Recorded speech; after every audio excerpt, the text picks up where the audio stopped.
بسم اللہ الرحمن الرحیم۔ السلام علیکم۔ ہم جو کتاب پڑھ رہے ہیں اس کا نام ہے ترک گناہان کے 40 طریقے، جمع و ترتیب سید عابد حسین زیدی صاحب، کمپوزنگ سید رضوان علی حسین زیدی صاحب۔ یہ کتاب آپ کی خدمت میں کاشان بصیرت آڈیو بک سیکشن کی جانب سے پیش کی جا رہی ہے۔ اب ہم کتاب کا آخری حصہ پارٹ نمبر 7 پڑھیں گے۔ طریقہ نمبر 26، مسلسل نیکیاں کرتے رہنا گناہوں کا خاتمہ کر دیتا ہے، کیونکہ پروردگار عالم کا ارشاد پاک ہے، بے شک نیکیاں برائیوں کو ختم کر دیتی ہیں۔ جب بھی کوئی گناہ ہو جائے فوراً اس کے ازالے کے لیے نیک کام بجا لائیں، کیونکہ نیک کاموں میں سے ایک دنیا اور آخرت کی برائیوں کے آثار مٹانا بھی شامل ہے۔ اگر برائی نہیں چھوٹتی تو بھلائی بھی نہ چھوڑیں، اگر غیر اللہ نہیں چھوٹتے تو اللہ کو بھی نہ چھوڑیے۔ یہ کیسی حماقت ہے کہ غیر تو نہ چھوٹے اور اپنے مالک اور کریم مولا کو بھول جائیں، لہذا مسلسل نیکیاں کرتے رہیے۔ طریقہ نمبر 27، ہر وقت خدا کا خیال دماغ میں رکھیے۔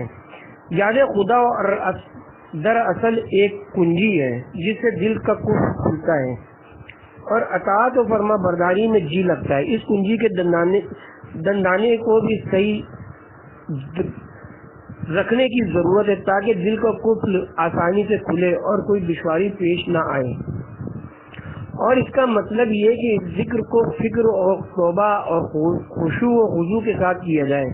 ذکر خدا کرنے والے کے ساتھ خدا کی مدد ہوتی ہے اور وہ کسی وقت تنہائی محسوس نہیں کرتا، بلکہ اس ذکر کی برکت سے وہ اپنے قلب میں اللہ سے ایک خاص تعلق محسوس کرتا ہے، اور پھر اس سے گناہ کرتے ہوئے شرم ہونے لگتی ہے، اور پھر ایک وقت آتا ہے کہ اسے گناہ کرنے میں تکلیف ہونے لگتی ہے۔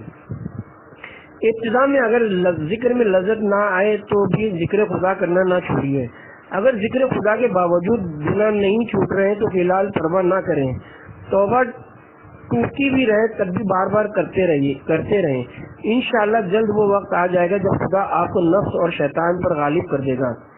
جب بھی گناہ کا موقع آئے ذکر خدا شروع کر دیں، جب سورج نکلے گا جب ہی رات بھاگے گی۔ خدا نے یہ نہیں کہا کہ پہلے دل کو یکسو کر لو پھر میرا نام لو، بلکہ یہ فرمایا کہ پہلے میرا نام لو، میرے ہی نام کی برکت سے تم کو غموں اور گناہوں سے نجات ملے گی۔ مولانا روم فرماتے ہیں کہ دریا کے کنارے ایک شخص واجب الغسل کھڑا تھا جس کے بدن پر نجاست لگی ہوئی تھی۔ دریا نے کہا کیا بات ہے، تم بہت دیر سے کھڑے ہو؟ کہا مارے شرم کہ تمہارے اندر نہیں آ رہا ہوں کہ ناپاک ہوں، تم پاک ہو۔ دریا نے کہا کہ اے شخص تم قیامت تک ناپاکی رہو گے، بس جس حال میں ہو میرے اندر کود پڑو۔ تمہارے جیسے لاکھوں یہاں پاک ہوتے ہیں اور میرا پانی پاک ہی رہتا ہے، لہذا اللہ کی یاد میں دیر مت کرو۔ کیسی ہی گناہوں سے بھری زندگی گزاری ہو، اب اللہ کا نام لینا شروع کر دو، ذکر کی برکت سے ان تمام گناہوں سے نجات مل جائے گی۔ اگر مچھلی کبھی لالچ میں آ کر شکاری کا کانٹا نگل لیتی ہے تو کیا کرتی ہے؟ کانٹا نکالنے کے لیے جھٹکا مار کر گلا پھاڑ لیتی ہے اور پھر کود کر دریا میں چلی جاتی ہے۔ اس لیے اگر کبھی شیطان یا نفس آپ کو گناہ میں لے جائیں اور آپ کو دریائے قرب پروردگار سے دور کر دیں تو پوری قوت سے وہاں سے فرار ہو جائیے۔ گناہوں سے فرار کے ذریعے خدا تک پہنچیں گے، گناہوں پر قرار سے نہیں۔ امام حسین جب اہتمام حجت کے لیے یزیدی فوج سے خطاب کرنے کے لیے گئے تھے تو ایک شکی نے مولا کی پیشانی کو پتھر مار کر زخمی کر دیا۔ آپ خیموں میں واپس آئے، جب جناب زینب بھائی کو زخمی دیکھ کر غمگین ہو گئی۔ کیا بھیا آپ نے اپنا تعارف نہیں کرایا تھا، تبلیغ نہیں کی؟ امام نے فرمایا میں نے اپنا تعارف بھی کرایا، تبلیغ بھی کی، لیکن ان پر کوئی اثر نہ ہوا۔ پھر کہا کہ بہن زینب، ان کے اوپر شیطان نے غلبہ پا لیا ہے اور انہیں ذکر خدا سے غافل کر دیا ہے، یعنی اب خدا کی یاد اور ذکر خدا سے غافل ہونے کی وجہ سے میرا باز نصیحت ان کے لیے بے سود ہو گیا ہے۔ طریقہ نمبر 28، خاص طور پر نماز شب کی پابندی کیجیے۔ نماز شب ایک ایسی عبادت ہے جس کے فوائد دین اور دنیا پر محیط ہے. اس کی ادائیگی سے روح و بدن دونوں تندرست رہتے ہیں، کیونکہ نماز شب سیرت انبیاء، سیرت ائمہ اور سیرت صالحین ہے. لہذا اس کی ادائیگی سے ان تمام افراد کی سیرت کی پیروی ہوتی ہے. رسول اللہ فرماتے ہیں کہ تم لوگ نماز شب انجام دو، کیونکہ نماز شب نیکی کرنے والوں کی سیرت اور خدا سے قریب ہونے کا ذریعہ اور گناہوں سے بچنے کا وسیلہ ہے. امام صادق علیہ السلام فرماتے ہیں کہ نماز شب گناہوں کو مٹا دیتی ہے جو معمولاً دن میں کیے جاتے ہیں. رسول اللہ ارشاد فرماتے ہیں کہ بے شک نماز شب غضب الہی کی آگ کو خاموش کر دیتی ہے. نماز شب سے محرومی کے کیا اسباب ہیں؟ پہلا سبب تو انسان کے گناہ ہے. مولا علی سے کسی نے آ کر کہا یا علی میں نماز شب سے محروم ہو جاتا ہوں، اس کی کیا وجہ ہے؟ تو مولا نے فرمایا تمہارے گناہوں نے تمہیں جکڑا ہوا ہے. دوسری جگہ پر فرمایا بے شک اگر کوئی شخص جھوٹ بولنے کا عادی ہو تو اس جھوٹ کی وجہ سے نماز شب سے محروم رہے گا. دوسرا سبب رات کو بلا عذر دیر تک جاگنا اور کثرت سے سونا ہے. تیسرا سبب پرخوری اور شکم پروری ہے. امیر المومنین فرماتے ہیں زیادہ کھانے سے پرہیز کرو، کیونکہ زیادہ کھانے سے نماز شب سے محروم اور جسم میں مختلف قسم کے امراض اور قلب میں قساوت، سنگ دلی جیسی بیماری پیدا ہو جاتی ہے. چوتھا سبب نماز شب کے فوائد اور ثمرات سے جہالت و غفلت اور فضول بہانے ہیں، جبکہ شریعت اسلام نے نماز شب کے لیے کئی سہولیات دی ہیں. ویسے تو نماز شب آدھی رات کے بعد پڑھی جاتی ہے، لیکن کچھ مجتہدین مثلاً آقا سستانی کے نزدیک فوراً بعد نماز عشاء نماز شب کا وقت شروع ہو جاتا ہے. اگر کوئی 11 رکعت نماز شب نہ پڑھ سکے تو 8 رکعت یا 3 رکعت یا کم از کم 1 رکعت بھی پڑھ سکتے ہیں. ہر رکعت میں فقط سورہ انعام پر بھی اتفاق کر سکتا ہے. نماز شب چلتے پھرتے اور سواری پر بھی پڑھی جا سکتی ہے. غرض بے تحاشا سہولیات اسی وجہ سے دی گئی ہیں کہ مومن کسی حالت میں اس کو فراموش نہ کرے. کچھ عرصے اس کی پابندی کر کے دیکھیے، انشاءاللہ ایک انقلاب اپنے اندر محسوس ہوگا. ایک ایسا نشاط اور سرور کی کیفیت ہوگی اس سے پہلے کبھی ایسا محسوس نہ ہوا ہوگا، اور گناہ کم ہوتے ہوتے بالکل ختم ہو جائیں گے. طریقہ نمبر 29، اپنے نفس سے 40 دن ادھار لیں. ایک طریقہ یہ کہ اپنے نفس سے 40 دن ادھار لیں اور اس سے کہیں کہ صرف 40 روز کے لیے گناہ چھوڑ دیں اور اطاعت اختیار کر لیں. اس کے بعد تجھے آزادی ہے اور یہ 40 روز ایسے گزاریں کہ ان میں کسی قسم کا کوئی گناہ نہ ہو. غیبت، فضول کلام، فضول میل جول، جھوٹ، بدنگاہی، غرض تمام گناہوں کی 40 روز کے لیے مکمل تعطیل کریں. پھر 40 دن گزر جائیں تو اپنے نفس کی کیفیت پر غور کریں کہ پہلے کیا کیفیت تھی اور کیا ہے. خدا کی قسم قلب میں اس وقت آپ ایسی حلاوت اور لطف پائیں گے کہ معلوم ہوگا کہ اس سے پہلے تو ہم جہنم میں تھے، اب جنت میں ہیں. اس وقت یہ معلوم ہوگا کہ گناہ میں کتنی کلفت ہے اور اطاعت میں کیسی حلاوت ہے. غرض گناہ چھوڑنے میں تھوڑے دن کی پریشانی ہے، اس کے بعد راحت دائمی ہے. چند روزے کچھ دن جدوجہد کرو، پھر آرام سے رہو. ان کی خوشی کے واسطے اپنی خوشی کبھی نہ دیکھ، ثواب دائمی کمال لذت عارضی نہ دیکھ. طریقہ نمبر 30، کتب اخلاق کا مطالعہ. کتب اخلاق ایک ایسا فلک ہفت متین ہے جہاں کاملین و عارفین کی روحیں جمع ہیں. ان کا روزانہ مطالعہ انسان کو گناہوں سے پاک کر دیتا ہے. اے کتابوں، تم ایسی انیس و جلیس ہو جن کی ناصحانہ باتوں سے تفکر پیدا ہوتا ہے. تمہارے منہ میں اگرچہ زبان نہیں ہے لیکن تم زندوں اور مردوں کے افسانے سناتی ہو، گناہوں سے ڈراتی ہو. تم ہمسایہ ہو مگر ظلم نہیں کرتی، تم عزیز ہو مگر غیبت نہیں کرتی، تم دوست ہو مگر مصیبت میں ساتھ نہیں چھوڑتی. کوشش کریں کہ اخلاق کو درست کرنے والی کتابیں ہر جگہ موجود ہوں. بستر کے سرانے، ڈرائنگ روم میں، لاؤنج میں ان کتابوں کے اندر لکھی ہوئی آیات، احادیث معصومین اور اقوال علماء کی نورانی جب جا بجا پورے گھر میں ہر کمرے میں موجود ہوں گی اور ان کا مطالعہ بھی ہوگا تو گناہوں کو گھر میں پنپنے کے لیے کہیں جگہ نہ ملے گی. اگر ہو سکے تو گھر میں کسی چھوٹے نوٹس بورڈ پر یا کسی الماری پہ کوئی ایسی حدیث یا آیت روزانہ لکھ کر لگائی جا سکتی ہے جہاں پر آنے جانے والے کی نگاہ اس پر پڑے. اس طرح خاموشی سے عمل بالمعروف اور نہی عن المنکر بھی ہوتا رہے گا.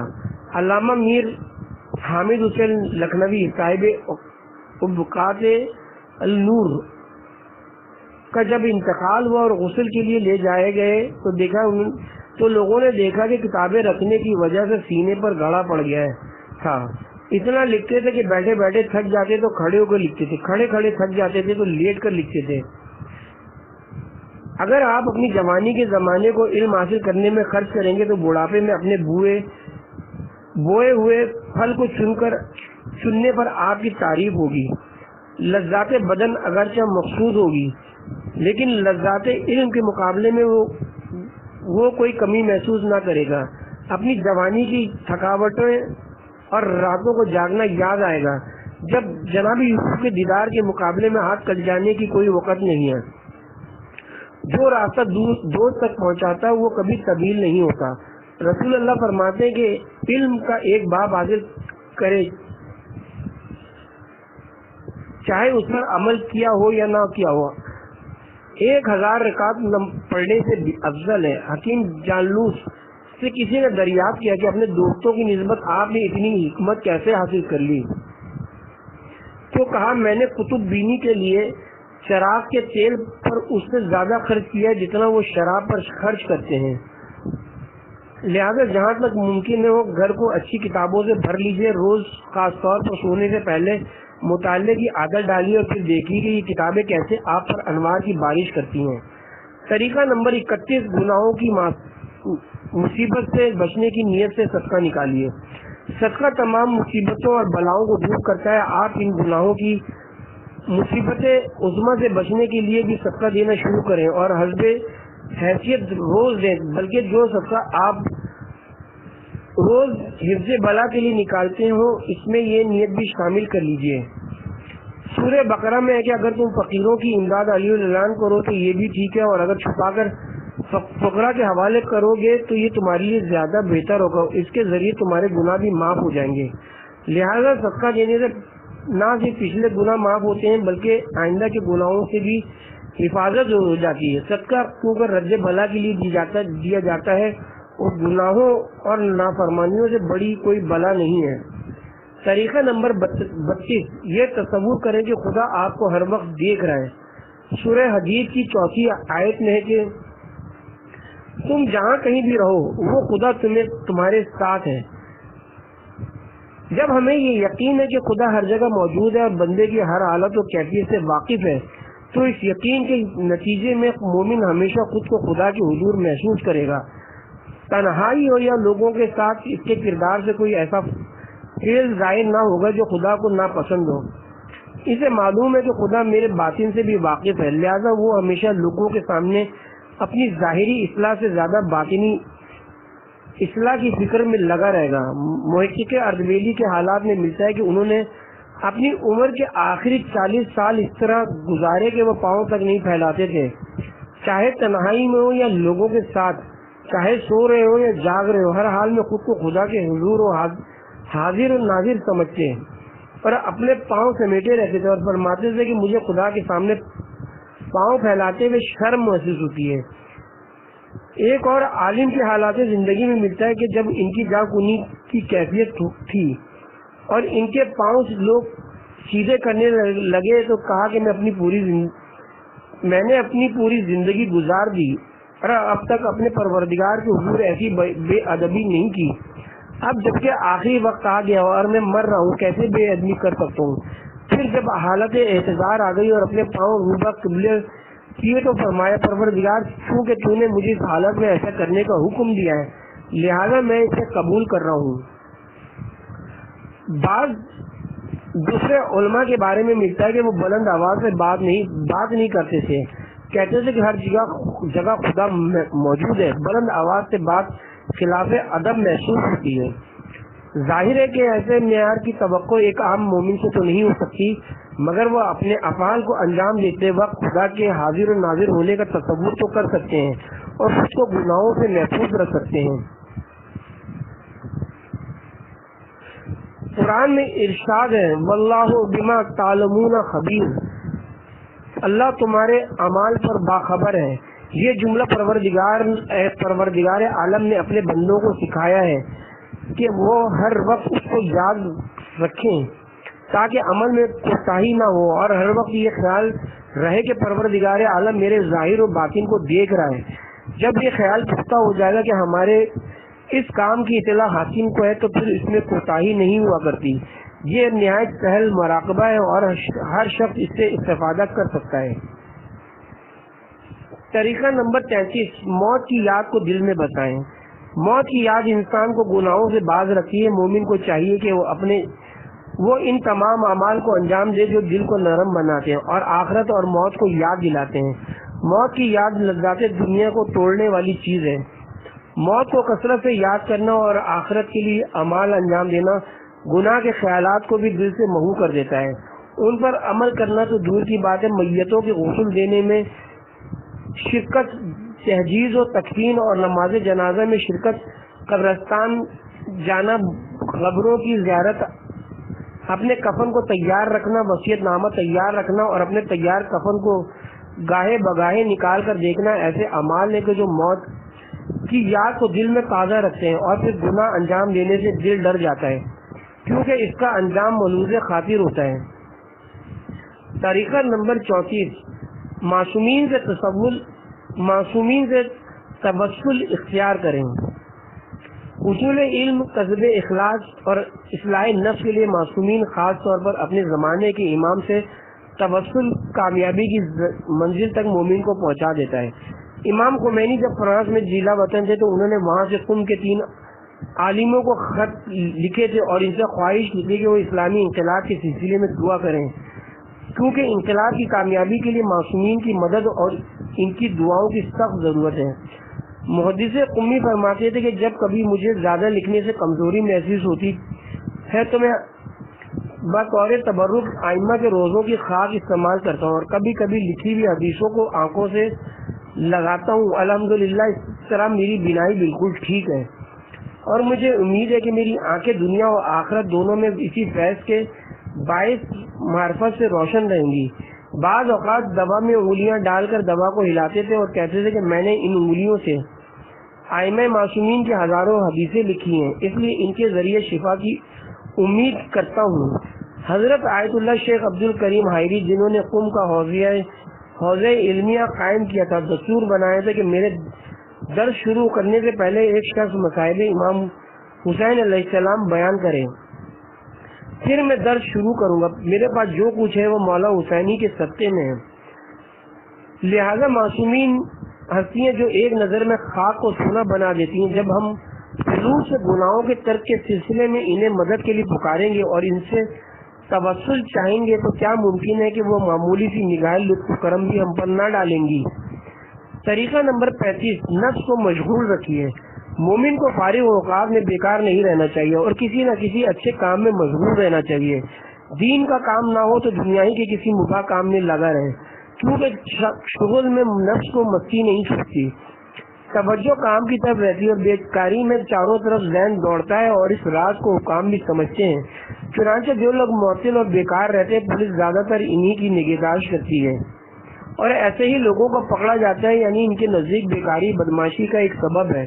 لہذا تنہائی میں بقدر ضرورت رہنا اور کاموں میں مشغول رہنا انسان کو بہت سے گناہوں سے بچاتا ہے۔ دیکھا بھی یہی گیا ہے کہ گناہ بھی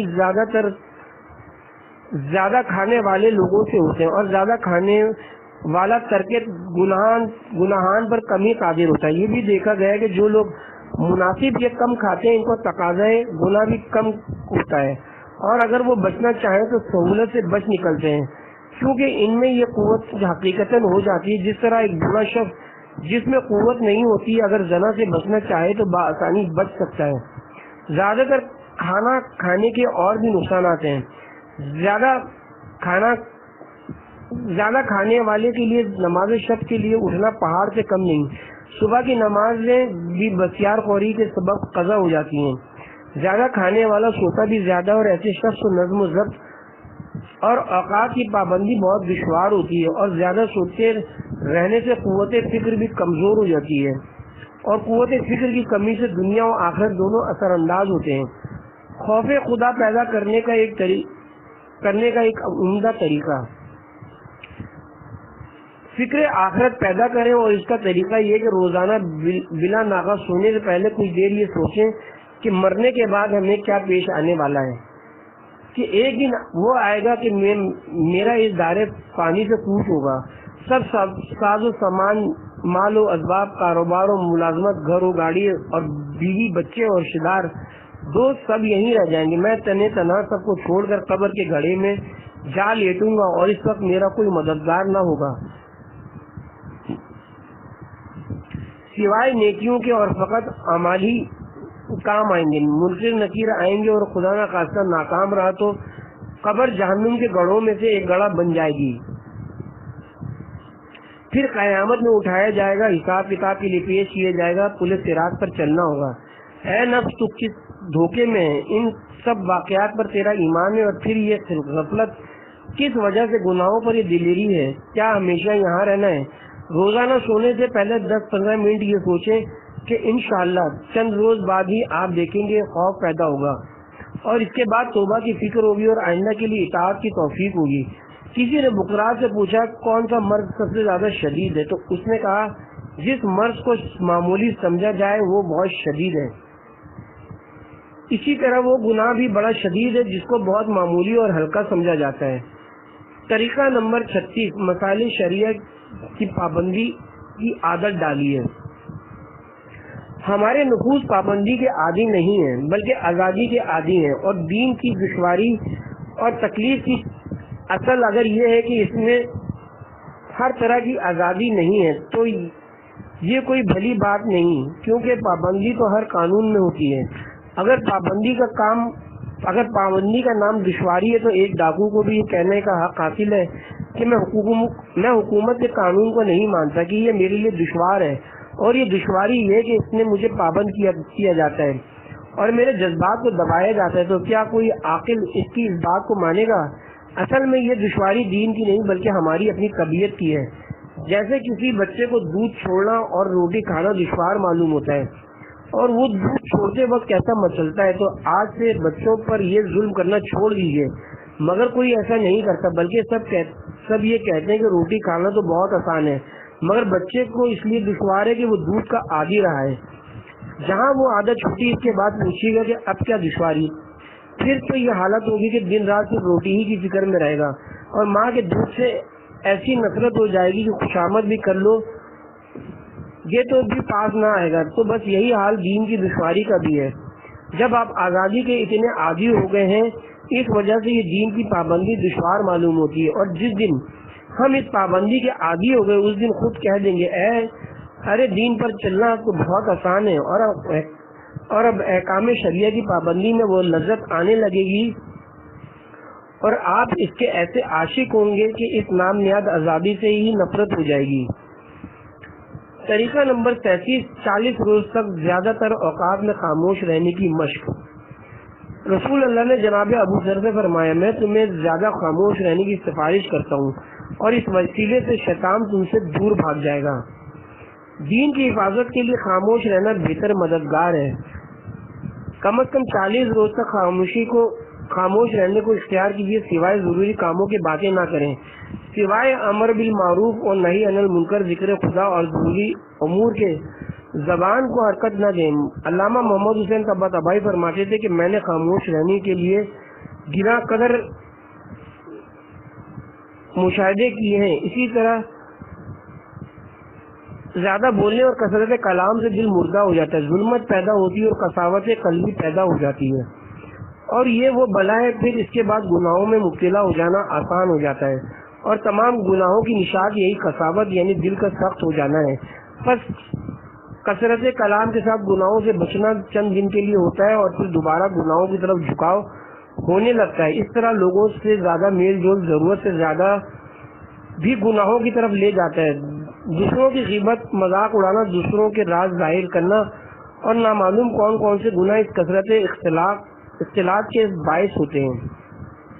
لہذا ثابت ہوا کہ حقیقی تو وہی ہے گناہوں سے بچنا اور واجبات پر عمل کرنا، لیکن چونکہ ان چیزوں سے پرہیز عادتاً گناہوں سے بچانا ہے تو حکماً یہ بھی مجاہدات میں داخل ہو سکتے ہیں، لیکن ان مجاہدات کی سختی میں شریعت اسلام کا خیال رکھا جائے، اپنی مرضی سے نہ ہو۔ مثلا ایک صاحب کے لیے مشہور ہے کہ وہ ساری رات جاگتے تھے اور جاگنے کے لیے افیون کھایا کرتے تھے، سبحان اللہ، سونے سے تو پرہیز کیا جو فریضہ مباح تھا، اور نشے کی چیز سے پرہیز نہیں جو کہ حرام ہے۔ ان حضرات کی وہی مثال ہے کہ گڑ کھائیں اور گڑگڑوں سے پرہیز کریں۔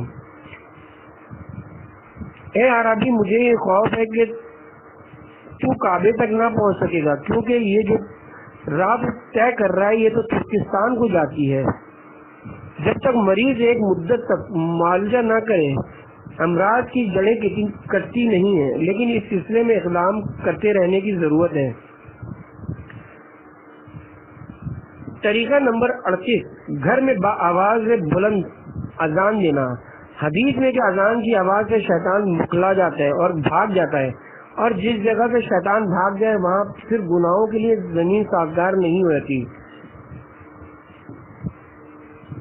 اذان دینے کو حقیر نہ سمجھنا چاہیے۔ رسول اللہ فرماتے ہیں کہ لوگوں پر ایسا زمانہ آئے گا جس میں اذان کو حقیر سمجھتے ہوئے ناتواں لوگوں کے سپرد کر دیں گے۔ وسائل الشیعہ میں کہ روز قیامت جب شرم و حیا سے لوگوں کی گردن جھکی ہوگی، اس دن اذان دینے والے سر بلندی اور وقار کے ساتھ مشہور ہوں گے۔ گھروں میں اذان دینے کی خصوصاً جب گھر میں بیماری ہو بہت تاکید ہے۔ تنہا اذان ہی وہ آواز ہے جو آسمان والوں تک پہنچتی ہے۔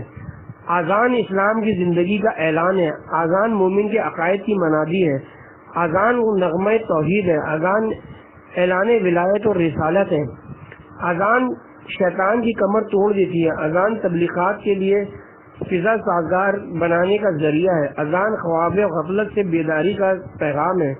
کوشش کریں کہ اذان روزانہ آواز بلند گھر میں اذان دیں تاکہ شیطان وہاں سے فرار اختیار کر جائیں اور گناہ اور برائیوں اس گھر سے محفوظ ہو جائیں۔ طریقہ نمبر 39، طویل سجدہ۔ آقا جواد ملکی تبریزی لکھتے ہیں کہ پیغمبر اسلام نے طویل سجدے کرنے کی بہت زیادہ سفارش فرمائی ہے۔ امام زین العابدین علیہ السلام ایک سجدے میں ہزار مرتبہ ذکر خدا انجام دیتے تھے۔ امام موسی کاظم کا طویل سجدہ صبح کی نماز سے ظہر تک ہوا کرتا تھا، اور ائمہ کے اصحاب میں سے ابن ابی عمیر کے بارے میں بھی ایسا ہی نقل ہوا ہے۔ بعض علماء فرماتے ہیں کہ جو سجدے میں جا کر 100 مرتبہ سورہ انبیاء کی آیت نمبر 87 لا الہ الا انت سبحانک انی کنت من الظالمین 1 سال تک روز پڑھے گا وہ فطرت سے آزاد ہو جائے گا۔ امام صادق فرماتے ہیں جو شخص بھی حقیقت سجدہ کو بجا لائے چاہے پوری عمر میں ایک بار ہی کیوں نہ ہو وہ نقصان میں نہیں ہے۔ ایک شخص رسول اللہ کے پاس آ کر کہتا ہے یا رسول اللہ میرے اعمال مختصر اور گناہ زیادہ ہیں، تو آپ نے فرمایا اپنے سجدوں کی تعداد کو بڑھا دو، کیونکہ جس طرح ہوا درختوں کے پتوں کو گراتی ہے اسی طرح سجدہ انسان سے گناہوں کو دور کرتا ہے۔ طریقہ نمبر 40، آواز بلند کثرت سے درود پڑھنا۔ رسول اللہ صلی اللہ علیہ وسلم فرماتے ہیں جس کے گناہ زیادہ ہوں اسے چاہیے کہ وہ کثرت سے درود پڑھے تاکہ اس کے گناہ ختم ہو جائیں۔ رسول اللہ ایک اور مقام پر فرماتے ہیں مجھ پر اتنی صلوات تمہارے دعاؤں کی مقبولیت خدا کی خوبی اور تمہارے اعمال کی طہارت کا باعث ہوتی ہے۔ ایک اور مقام پر حدیث ہے ایک ساتھ اور بلند آواز سے صلوات بھیجو تاکہ تمہارے درمیان نفاق نہ رہے۔ سوچئے کہ کس ہستی سے ٹکر لے رہے ہیں۔ اللہ سے کٹے ہوئے شخص کی نافرمانی سے بھرپور زندگی کٹی ہوئی پتنگ کی طرح ہے۔ حرام لذات میں مگن شخص کو دیکھنے ہی سے پتہ چل جاتا ہے کہ یہ ظالم اللہ سے کٹا ہوا ہے، جیسے کٹی ہوئی پتنگ کی رفتار دیکھ کر پتہ چل جاتا ہے کہ کٹ چکی ہے، اور پھر بچے اسے لوٹ لیتے ہیں۔ ایسے شخص پر جو عذاب آئے وہ کم ہے کہ اتنی بڑی طاقت سے ٹکر لے رہا ہے، نافرمانی کی جرت کر کے اتنی بڑی طاقت والے مالک کو ناراض کر رہا ہے اور خوش کسے کر رہا ہے۔ ایک ادنا مخلوق اپنے نفس کو اور شیطان کو، ایک صاحب نے داڑھی رکھی تو بہت سے لوگوں نے ان کا مذاق اڑایا، تو انہوں نے ایک عالم کو خط لکھا کہ مولانا صاحب لوگ میری داڑھی رکھنے پر ہنس رہے ہیں۔ عالم نے جواب دیا کہ لوگوں کو ہنسنے دو، لیکن تم کو قیامت کے دن رونا نہیں پڑے گا، لہذا گناہوں کے ترک میں ساری دنیا کو چیلنج کر دیجیے۔ ساری دنیا میں کوئی مومن نہ رہے تو آپ تنہائی اللہ پر جان دے دیں، آپ کے درد آپ کے گناہ ہیں اور ان کا علاج فقط خدا کی بارگاہ میں بخشش کی طلب ہے۔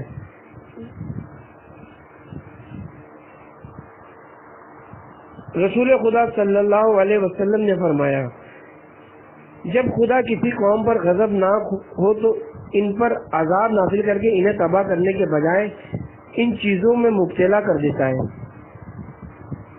مہنگائی، عمر میں کمی، کاروبار میں نقصان، برے لوگوں کی حکومت۔ امام علی علیہ السلام نے فرمایا، گناہوں سے دور رہنا خدا سے قریب کر دیتا ہے۔ ایک شخص نے حضرت رسول خدا کی خدمت میں عرض کیا، یا رسول اللہ، میرے رشتہ دار ایسے ہیں جن سے میں صلہ رحمی کرتا آ رہا ہوں لیکن وہ مجھے ستاتے چلے آ رہے ہیں، اب میں نے ارادہ کیا کہ انہیں چھوڑ دوں۔ حضور نے فرمایا، اللہ تعالیٰ تم سب کو چھوڑ دے گا۔ اس نے عرض کیا، تو پھر میں کیا کروں؟ رسول خدا نے فرمایا، جو تمہیں محروم کرے تم اسے عطا کرو، جو تم سے قطع تعلق کرے تم اس سے رشتہ استوار کرو، اور جو تم پر ظلم کرے اسے معاف کر دو۔ جب تم ایسا کرو گے تو اللہ تعالیٰ ان کے خلاف تمہارا مددگار ہوگا۔